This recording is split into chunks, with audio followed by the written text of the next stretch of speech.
yang telah jadi kuatku sekarang.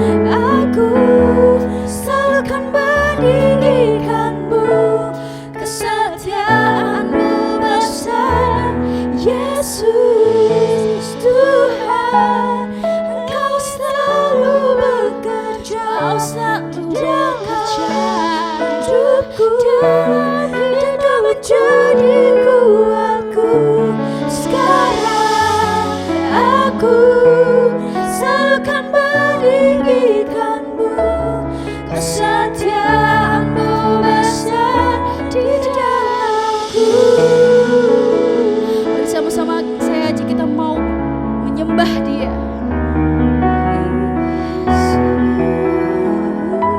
Sebab Kau besar di dalam kami. Kami bersyukur Tuhan,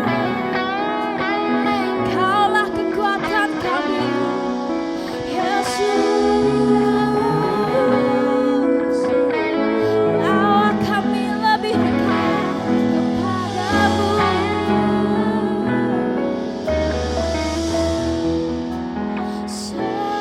Sedalamnya hatiku tak pun sepi, dan kasih-Mu tak jauh dalam jiwaku. Di dalam kesesakan, di dalam kemenangan, ku tahu Engkau selalu bersamaku. Sedalamnya hatiku kau pun tahu, dan kasih-Mu tak jauh dalam jiwaku. Di dalam kesesakan, di dalam kemenangan, ku tahu Engkau bersamaku. Yes, hanya Kau Tuhan, hanya Kau tempat kami berlindung Tuhan.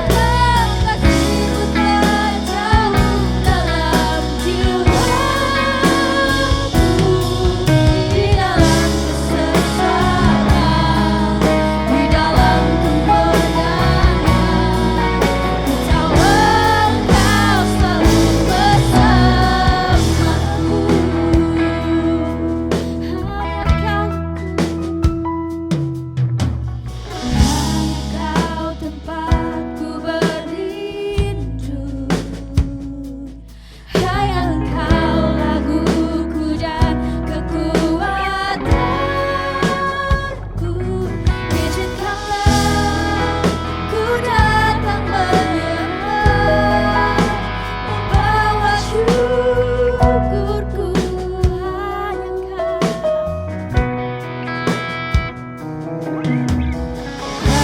Kau tempatku berlindung, hanya Engkau laguku dan kekuatanku. Izinkanlah ku datang menyembah, membawa syukurku.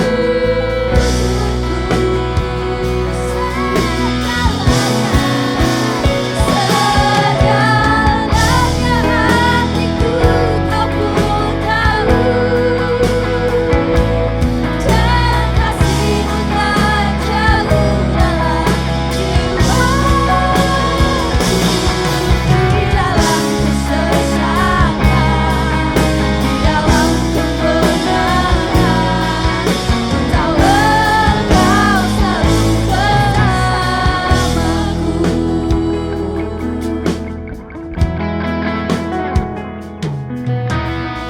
Hanya Kau tempatku berlindung, hanya Engkau laguku dan kekuatan.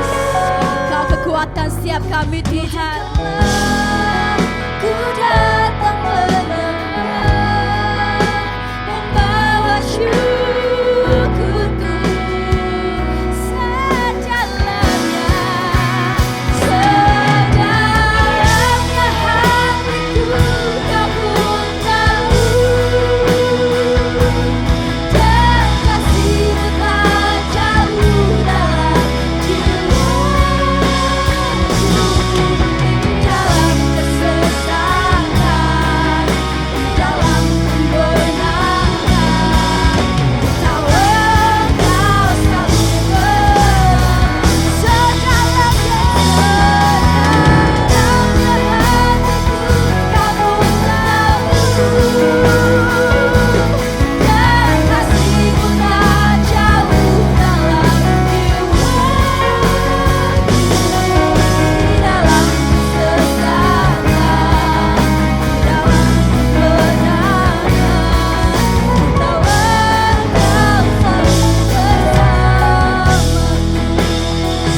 sore hari ini kami ada dalam naungan-Mu, kami ada dalam perlindungan-Mu, kami ada dalam pemeliharaan-Mu.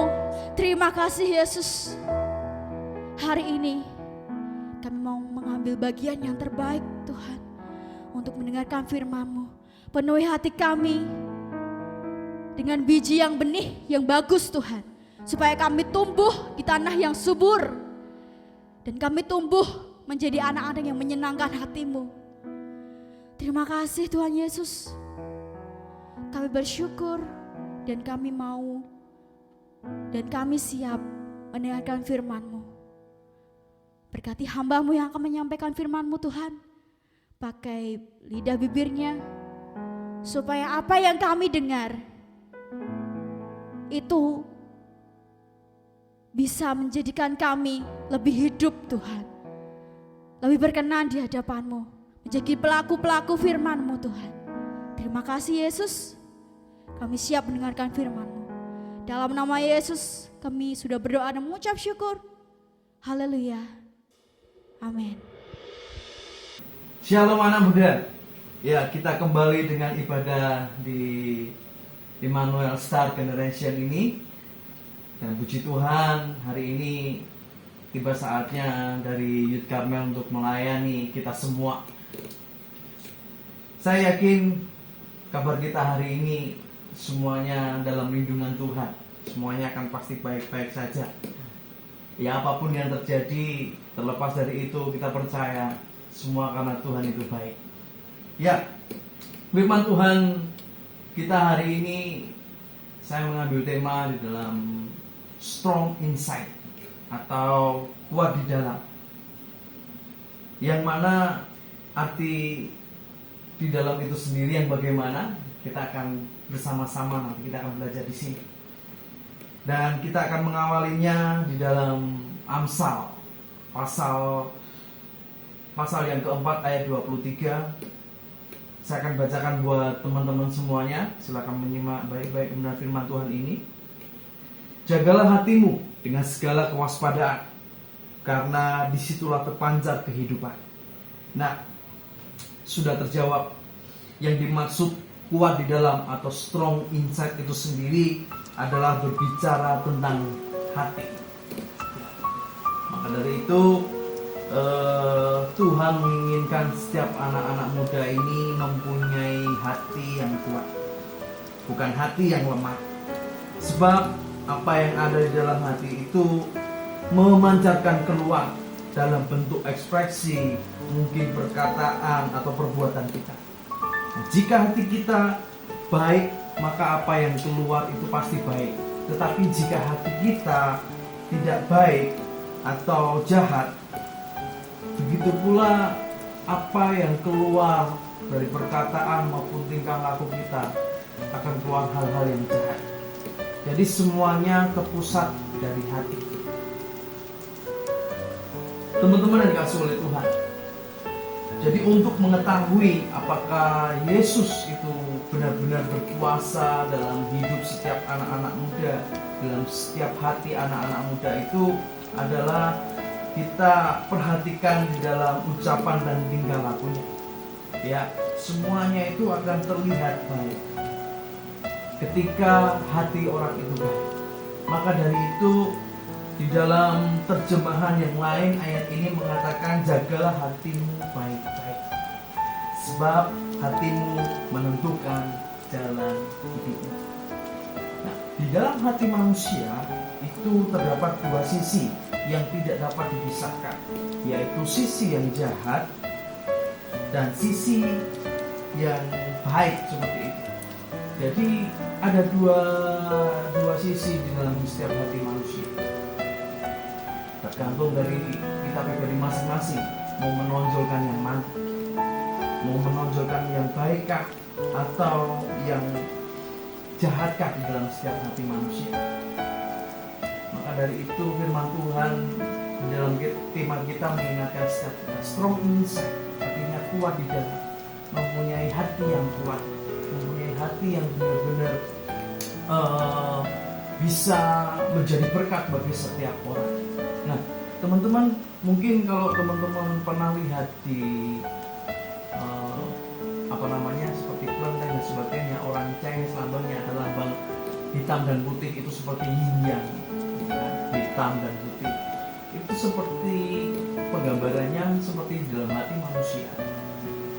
Jadi hati manusia itu terdapat sisi yang baik, yang putih, atau sisi yang jahat.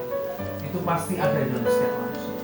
Tergantung dari pribadi kita masing-masing, mau mengeluarkan yang baik atau yang jahat. Seperti firman Tuhan mengatakan, di dalam hati pun, di dalam hati manusia pun terdapat perbendaharaan yang jahat. Di dalam hati manusia bisa timbul perbuatan jahat, perbuatan keji dan sebagainya. Seperti halnya ketika Kain menyimpan dendamnya untuk Habel, maka sampai terjadi pembunuhan. Itu sampai fatalnya seperti itu, ketika hati kita tidak bisa menjaganya baik-baik. Nah, maka dari itu, anak muda, milikilah hati yang kuat. Hati yang kuat adalah hati yang diisi dengan firman Tuhan. Mengapa kita perlu mengisi hati dan pikiran kita dengan firman Tuhan? Sebab di dalam firman Tuhanlah yang bisa memberikan damai sejahtera bagi setiap orang. Damai sejahtera kalau turun di dalam setiap hati pribadi orang-orang percaya, termasuk anak muda. Saya yakin seperti dalam firman Tuhan tadi, di mana hatimu menentukan jalan hidupmu. Ketika dimanapun kita berada dan hati kita penuh dengan damai sejahtera, saya yakin dimanapun kita berada, kita bisa menikmati situasi yang ada di sekitar kita. Tidak ada sakit hati, tetapi yang ada sukacita kalau ada damai sejahtera. Dan itu yang Tuhan minta dalam kehidupan setiap kita. Nah, ketika firman Tuhan tidak ada dalam hati setiap orang percaya atau setiap anak-anak muda sekarang, itu sangat membahayakan. Contohnya ketika kalian menghadapi kegalauan yang luar biasa, dan ketika tidak ada firman Tuhan yang mengingatkan dalam hatimu, kegalauan itu akan terus berlanjut menjadi suatu pikiran di dalam setiap pribadi orang itu sendiri, dan ujung-ujungnya ketika kegalauan itu semakin mendalam mengakibatkan depresi yang luar biasa. Dan bukan hanya depresi saja, tetapi bisa berujung fatal. Mungkin bisa berujung bunuh diri, mungkin bisa berujung menyakiti orang lain. Nah, maka dari itu setiap anak muda, di dalam hati kita, di dalam hati setiap anak muda perlu diisi oleh firman Tuhan, supaya hatimu kuat untuk menghadapi hari-hari. Mungkin kalian telah ditinggal pacar, mungkin kalian telah merasakan kekecewaan yang mendalam. Ketika ada damai sejahtera, itu yang akan membuat hatimu kuat. Maka dari itu, di dalam hati setiap manusia itu harus tercurah, harus benar-benar diisi oleh kebenaran firman Tuhan. Nah, di dalam pribadi manusia, di dalam setiap hati manusia itu bisa muncul hal-hal yang mungkin membuat pikiran kita semakin jauh dari hadapan Tuhan, semakin mungkin berbuat kejahatan dan sebagainya. Itu timbulnya dari dalam hati kita. Itu timbulnya dalam hati kita, dan itu akan bisa mengekspresikan keluar dari tingkah laku kita. Nah, teman-teman yang dikasihi oleh Tuhan, ketika jalan hidup kita di bawah pimpinan Roh Kudus dan hati kita dipenuhi oleh firman Tuhan, otomatis segala sesuatu yang kita lakukan dan menyimpang dari firman Tuhan, otomatis firman Tuhan itu akan berbicara kepada setiap kita. Nah, itu yang dikatakan firman yang hidup. Ketika firman itu berbicara dan mengarahkan hidup kita. Tetapi fatalnya adalah ketika firman itu jauh dari hati kita dan kita tidak memasukkan firman itu dalam hati kita. Nah, teman-teman, ada ilustrasi seperti ini. Mungkin kalian pernah dengar. Ada seorang kakak beradik, bukan seorang ya, ada sebuah keluarga kakak beradik. Mereka tinggal dalam satu rumah. Kemudian sang adik ini melihat keluar melalui kaca jendela rumahnya dan melihat seorang tetangga yang sedang menjemur baju. Kemudian adik ini memberikan komentar seperti itu. Memberikan komentarnya seperti ini. Kelihatannya baju tetangga kita mencucinya tidak terlalu bersih. itu kotor sekali. Ketika kakaknya mendengar hal itu, kakaknya hanya menoleh dan diam saja, tidak memberikan komentar apa-apa. Dan beberapa hari seperti itu terus. Ketika tetangganya menjemur pakaian, selalu berkomentar yang negatif seperti itu. Mungkin, kok cuciannya tidak pernah bersih kalau nyuci? Atau mungkin, apakah tidak risih ketika dipakai dengan keadaan yang kotor seperti itu? Dan pokoknya setiap hari adiknya ini selalu berpikiran dan berkomentar negatif ketika tetangganya sedang menjemur baju. Nah, suatu ketika selang 1 minggu hal itu, adiknya terheran-heran dan kaget ketika melihat keluar dan tetangganya menjemur baju, terlihat baju mereka terlihat bersih, terlihat sangat kinclong seperti itu gambarannya. Nah, kemudian dia berkomentar, wah, tetangga kita ternyata sudah pandai mencuci karena cuciannya sudah bersih, cuciannya sudah kinclong seperti itu. Akhirnya sang kakak ini memberikan tanggapan kepada kita. Kakak ini cuma bicara seperti ini. Tadi saya bangun pagi-pagi dan membersihkan kaca jendela rumah kita, dan makanya terlihat bersih.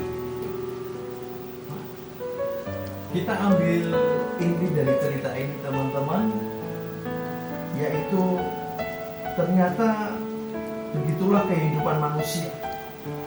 Apa yang kita lihat pada saat menilai orang lain itu tergantung daripada kejernihan jendela hati kita.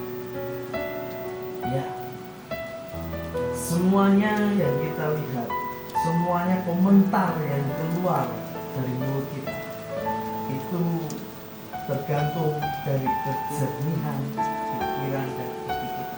Bagaimana cara kita menilai? Jika hati kita bersih, otomatis bersih pula pikiran kita. Dan jika pikiran kita bersih, maka bersih pula perkataan kita. Jika perkataan kita bersih, maka bersih pula perbuatan kita. Semua bersumber dari hati sebagai pusat kehidupan. Maka dari itu anak muda, sore hari ini firman Tuhan mengingatkan setiap kita, strong inside, kuat di dalam hati kita yang perlu kuat dan untuk menghadapi hari-hari ini. Karena hati merupakan sumber dari kehidupan kita. Hati itu ibarat mata air. Bila sumbernya kotor, otomatis kotorlah airnya. Namun bila sumbernya bersih, maka bersih juga airnya. Jadi anak-anak muda, kita mesti menjaga hati kita agar tetap bersih dan kuat, supaya perkataan dan tindakan kita juga bersih sesuai dengan kebenaran firman Tuhan. Bukankah dalam kitab Korintus mengingatkan kita bahwa kita adalah suratan-suratan yang dibaca oleh setiap orang, suratan-suratan dari Yesus. Otomatis kita harus bisa mencerminkan melalui perkataan dan tindakan kita, terutama pada jari kita. Ketika kita membuat status, ketika kita mengomentari orang melalui hati kita, pasti pusatnya dari hati. So, tetap semangat, jangan cemari hati kita, tetap strong inside, kuatkan hatimu, apapun yang terjadi, isi hatimu dengan firman Tuhan. Firman Tuhan tidak masa panjang. Saya yakin teman-teman bisa menguatkan hati kalian melalui firman Tuhan yang masuk melalui telinga kalian, yang kalian dengar dan kalian. Itulah yang membuat hati kalian. Saya tutup firman Tuhan pada sore hari. Tetap semangat dan kita akan berdoa bersama-sama. Terima kasih Tuhan, kami mengucap syukur kalau firman-Mu mengingatkan setiap kami, supaya hati kami tetap kuat dan tetap tegar, dan supaya hati kami terus diisi dengan firman. Apapun yang terjadi di sekitar kami, biarlah itu yang tidak merubah hati kami. Hati kami selalu berfokus pada firman-Mu dan selalu mengucap syukur dalam segala hal, terutama damai sejahtera tinggal dalam hati kami, sehingga perkataan dan pikiran kami selalu berkata-kata positif, selalu mempunyai kata-kata yang membangun di sekitar kami. Terima kasih Tuhan, terima kasih buat berkat-Mu dalam hidup kami. Kami serahkan semuanya ke dalam tangan-Mu, di dalam nama-Mu Tuhan Yesus Kristus. Kami sudah berdoa dan mengucap syukur. Haleluya. Amin.